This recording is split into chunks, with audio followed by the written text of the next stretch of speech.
In the next minute, I'm going to teach you a skill that will make people think you are magical, because you're going to be magical, because you've learnt how to declutter, and now you're going to learn how to communicate something that, in a way that makes people go, wow. I'm going to teach you how to line up your before and after shots. So the goal is to have all the verticals, all the walls lined up parallel. Not like this. And here's how you do it. 3 things to keep in mind. 1, put yourself against a wall so that you're in the same position a month later. You go to exactly the same spot.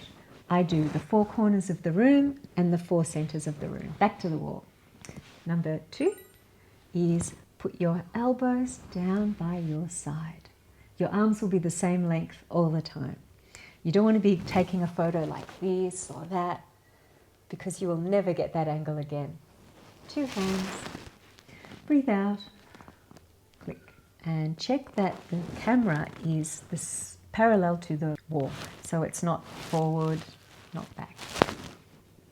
Oh, all those straight lines. Beautiful. The hardest part though is, once you learn these permaculture declutter techniques, people just want to dive straight in, and it's 2 in the morning and they just want to do another cupboard.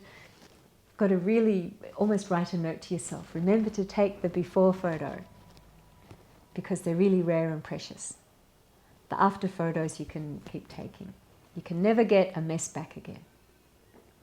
So, please practice this skill, and as you launch into decluttering, this will make you generous, because it's so sad if you know how to do this decluttering and your friends all need it and you can't persuade them how valuable it's going to be. Just showing a before and after picture, they say, oh, can you help me do that too?